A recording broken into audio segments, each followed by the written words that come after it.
Welcome to Gospel Truth with Andrew Wommack, a teaching ministry that focuses on God's unconditional love and grace.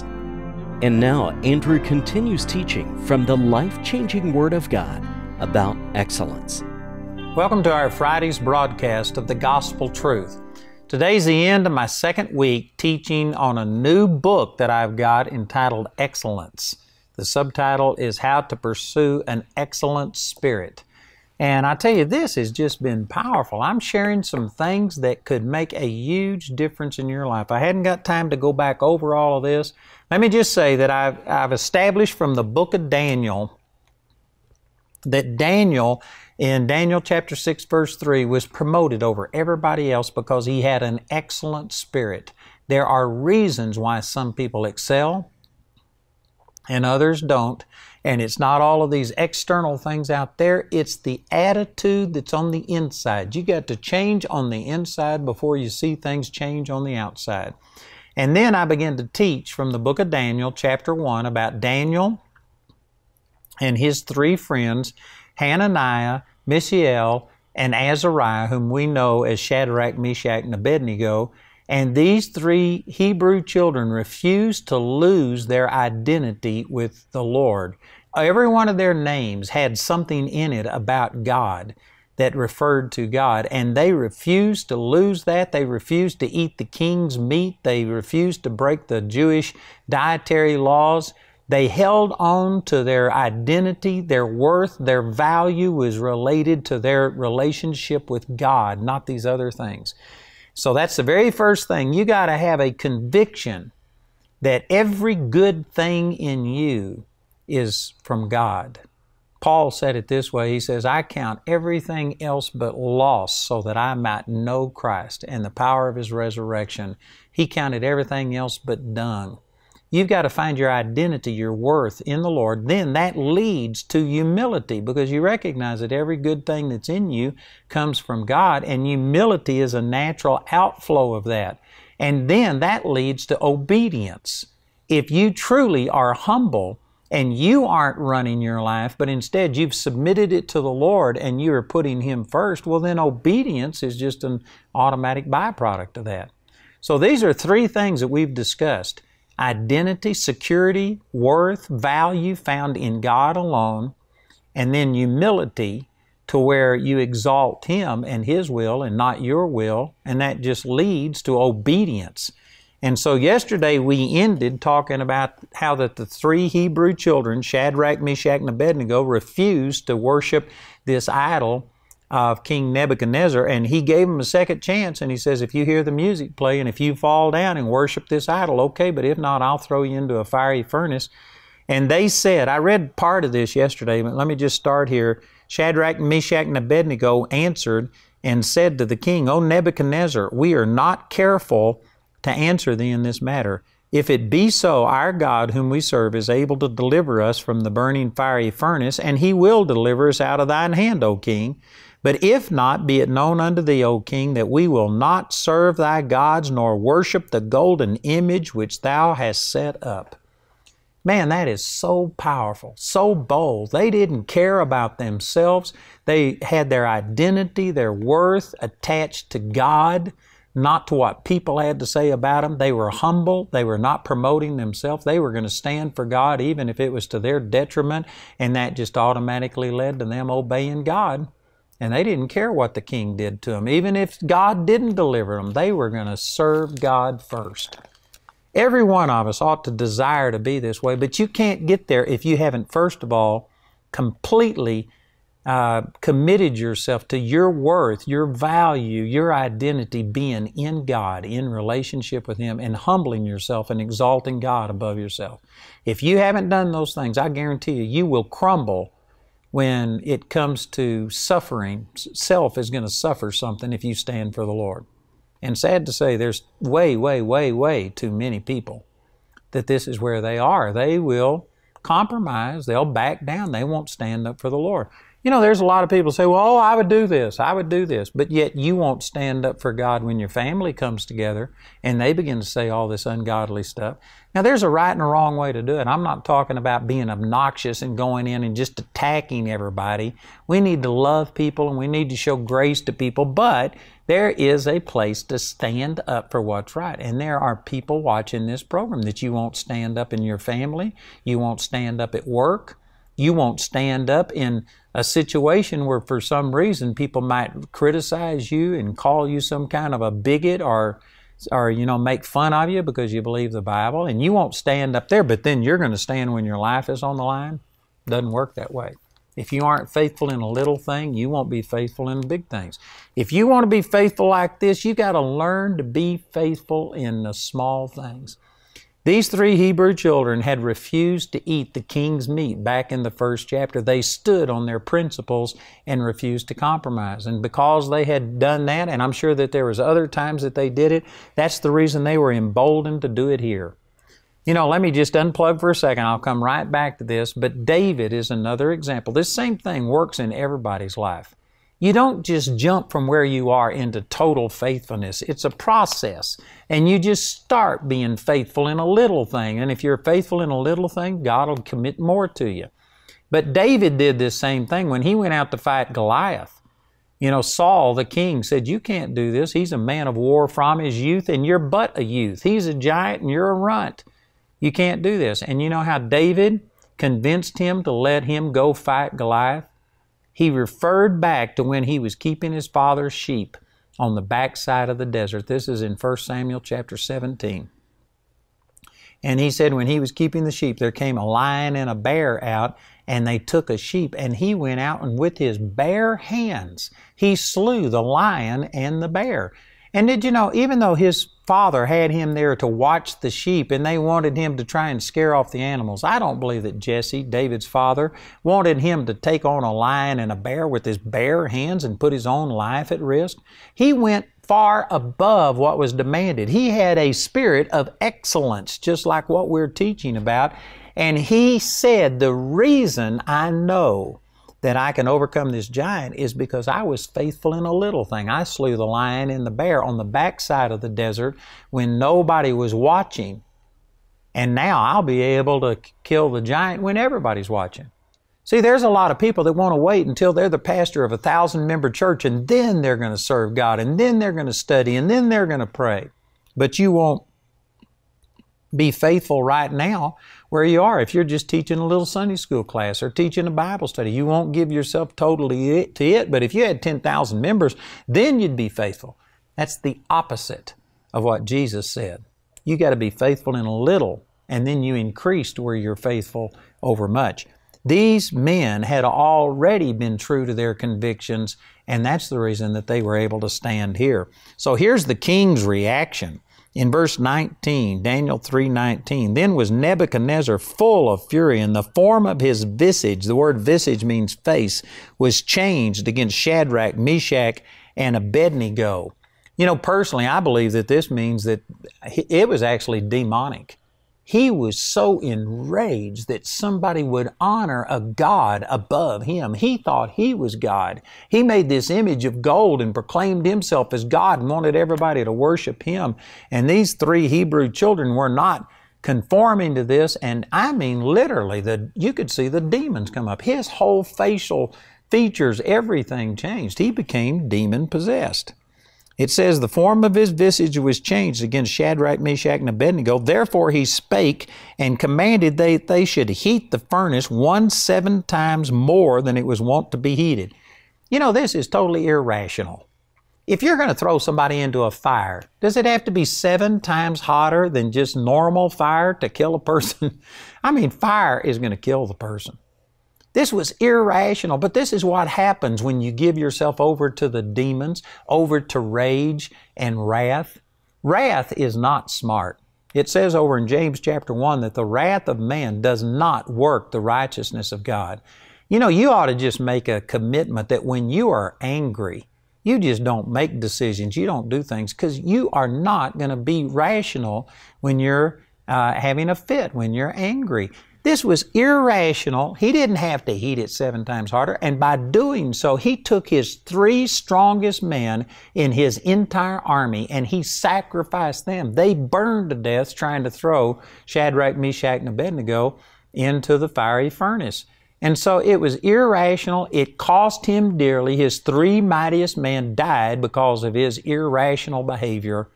But this is the way it is when you have a temper. When you're angry, man, that's not God at all. It says in verse 21, then these men were bound in their coats, their hosen, their hats, their other garments, and were cast into the midst of the burning fiery furnace. Therefore, because the king's commandment was urgent and the furnace exceedingly hot, the flame of the fire slew those men that took up Shadrach, Meshach, and Abednego. And these 3 men, Shadrach, Meshach, and Abednego, fell down bound into the midst of the burning fiery furnace.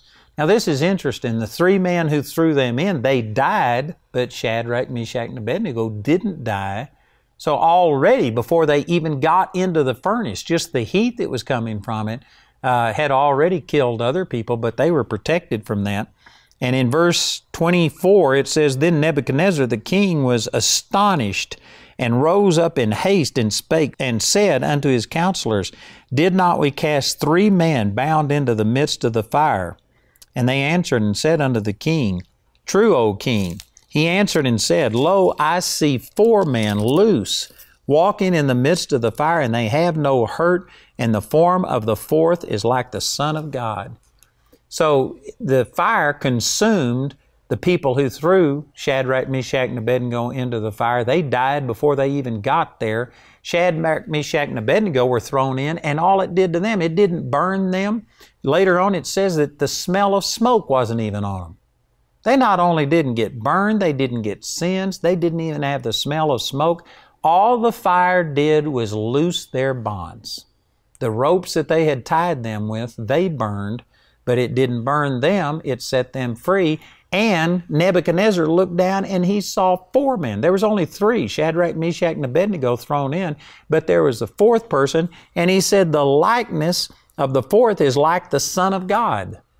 Now, I don't know how you know what the Son of God looks like, but apparently it was exceptional. There was something about the 4th person that made Nebuchadnezzar think that this was the Son of God. And I don't know for sure, and I've read other people's commentaries. I could give you an opinion, but I'm just going to say I don't know.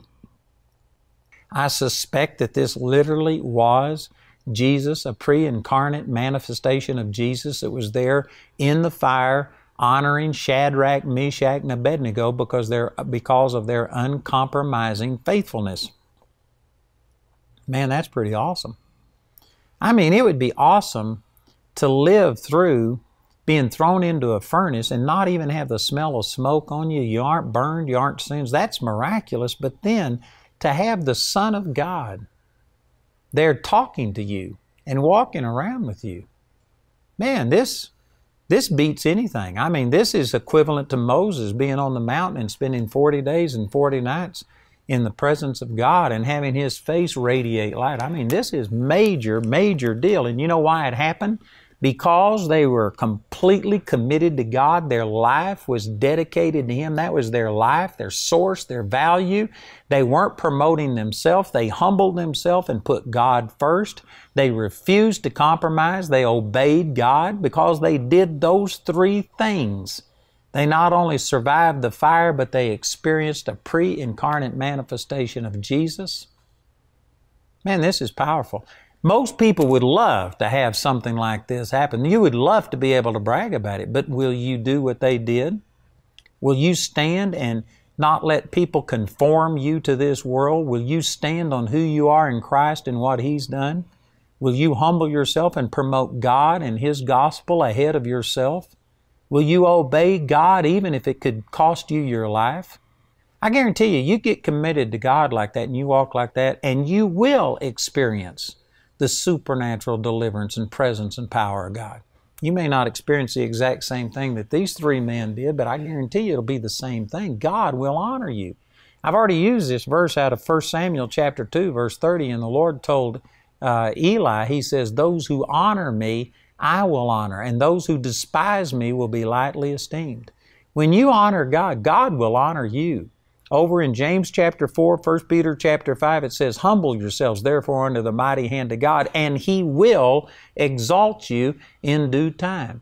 I promise you, if you humble yourself, if you put God first, if you obey Him, even when it looks like it's to your detriment, it's going to work out to your advantage. You will be promoted. You will be lifted up, and that's the promise of God. Everybody wants this results. Everybody would like to prosper. Everybody would love to have some experience where 3,000 or 4,000 years later, people are still reading your story and talking about it. But very few people will do what Shadrach, Meshach, and Abednego did to get to this place. Man, this is powerful. You've got to find your life in God.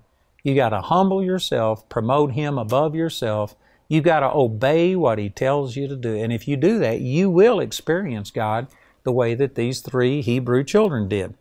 So in verse 26, it says, Then Nebuchadnezzar came near to the mouth of the burning fiery furnace and spake and said, Shadrach, Meshach, and Abednego, ye servants of the Most High God, come forth and come hither. Then Shadrach, Meshach, and Abednego came forth out of the midst of the fire.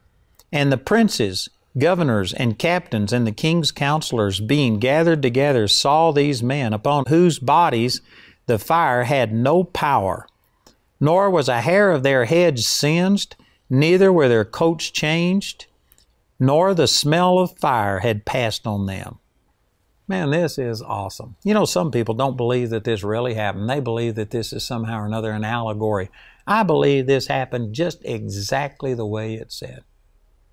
And I know some, well, how could this be? Because all you're doing is thinking in the natural. You don't think supernatural. You don't believe that God can do anything that is outside of the normal, natural realm. Well, I pity you because, man, the Bible is full of miracles, and I've experienced it. You're just too late to tell me that God doesn't do things like this. I've mentioned this before, but I've seen my son raised from the dead after being dead for 5 hours in a morgue, on a slab, stripped naked with a toe tag on, came back to life with no brain damage. I've seen my wife raised from the dead. Just this last week, I saw blind eyes open. In the last 3 days, I've seen blind eyes open, deaf ears open instantly, and the lame walk. In just the last week, I've seen all of that happen. And some of you think, I don't believe that. Well, then it won't work for you. But I'm telling you, these things are happening today. They happen today. I believe that this happened just exactly the way it says. And then in verse 28, it says, Then Nebuchadnezzar spake and said, Blessed be the God of Shadrach, Meshach, and Abednego, who hath sent His angel and delivered His servants that trusted in Him, and have changed the king's word and yielded their bodies, that they might not serve nor worship any god except their own God. You know, this is amazing to me that just moments before this same man, Nebuchadnezzar, had made an idol and wanted everybody to worship the idol, and he commanded them to be killed if they didn't do it. But after seeing the miraculous display of God, he was totally humbled. There's a difference between being humbled, or let me say it this way, there's a difference between being humble and being humiliated. I think it's probably more accurate to say he had been humiliated. He had promoted himself and says, whose God is able to overcome me? He proclaimed himself greater than God. Now he had been humiliated. That didn't mean he was humble, but he had been humiliated. And now he was proclaiming that Shadrach, Meshach, and Abednego's God was greater than him. And he says in verse 29, Therefore I make a decree that every people, nation, and language which speak anything amiss against the God of Shadrach, Meshach, and Abednego shall be cut in pieces, and their houses shall be made a dunghill, because there is no other God that can deliver after this sort. Then the king promoted Shadrach, Meshach, and Abednego in the province of Babylon. Did you know that promotion, the way up in God's kingdom, is down? Most people would think that if you want to be promoted in a pagan culture, in an ungodly kingdom where the king is proclaiming that everybody has to bow down to this image, then you better just go with the flow. You better get with the program. You better conform. But instead, they didn't conform. They stood on their convictions. They humbled themselves, put God ahead of themselves. They obeyed even if it meant their death. And that's how they were promoted. They were promoted over all of the province of Babylon. Not because they compromised, but because they failed to compromise. Man, that's awesome. You know, I've got some things in my life that are just convictions with me. They aren't necessarily for everybody else. Though, you know, back in the very beginning of our ministry, Jamie and I were starving, and we went to a meeting where a man was teaching on prosperity, and we needed this. Jamie was 8 months pregnant, and we had been 2 weeks without anything but water because we had no food. We needed prosperity. I needed his teaching, and I remember looking at his tape, and there were all of these titles that I knew could have helped me, and I couldn't get them because I didn't have any money. And I looked at Jamie, and she had tears in her eyes. I mean, we were fighting for the life of our child. And I made a decision right then that if the Lord ever showed me something from His Word that would help other people, I'd never deny them access to it because of a lack of finances.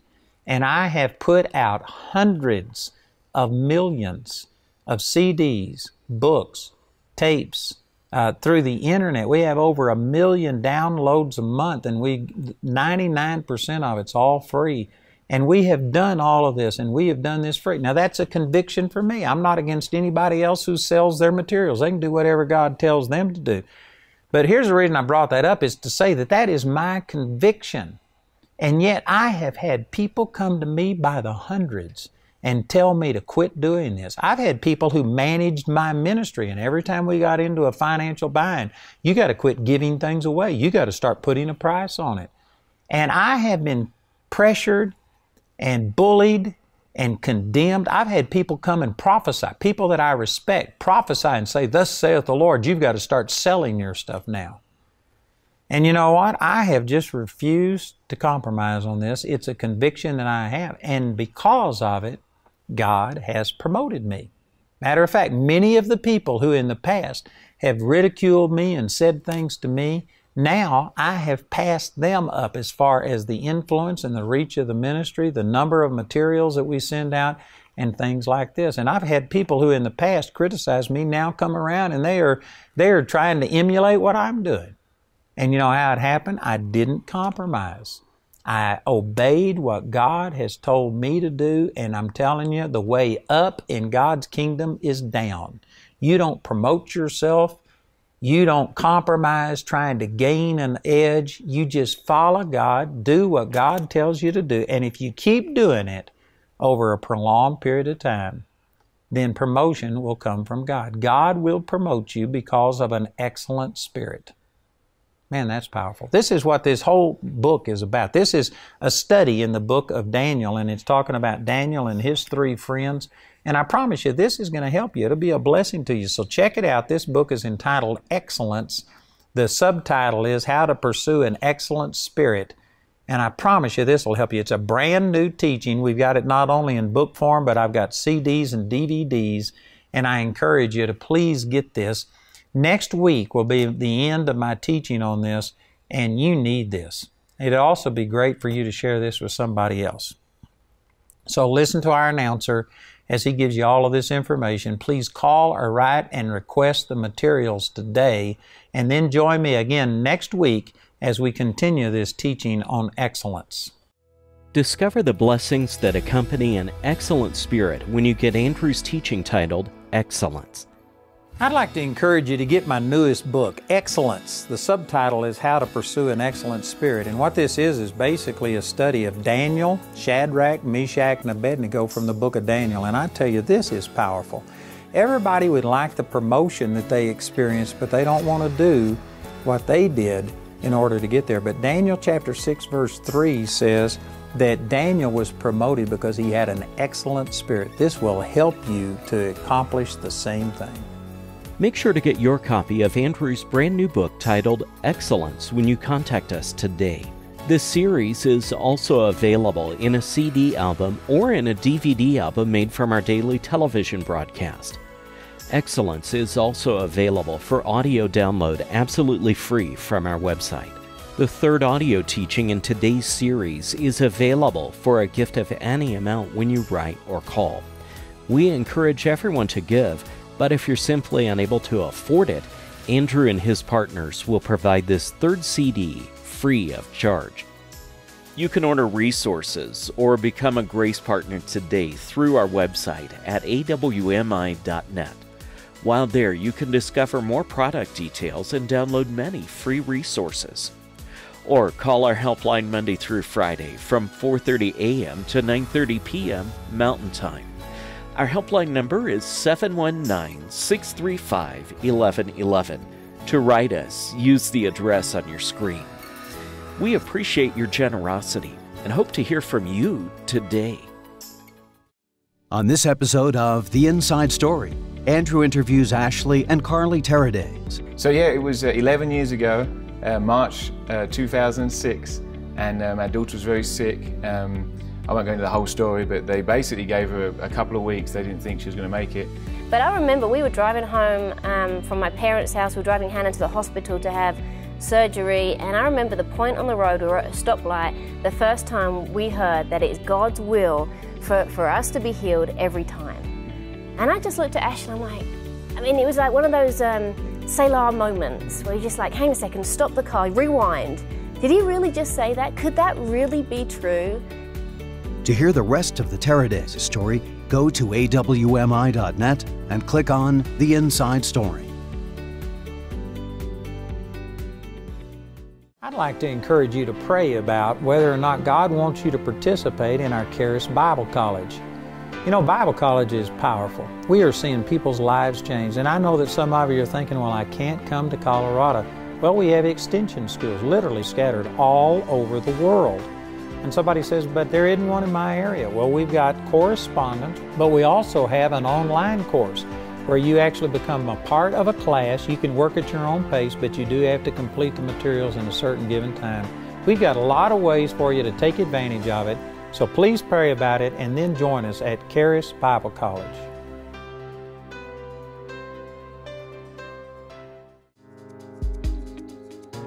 The Ministry Training Program is designed to help Charis Bible graduates identify and be equipped in their calling in one of our 7 distinctive schools and our leadership program. The Charis Bible College Business School exists to instill sound business principles in the body of Christ and populate the body and the marketplace with effective, well-financed ministry.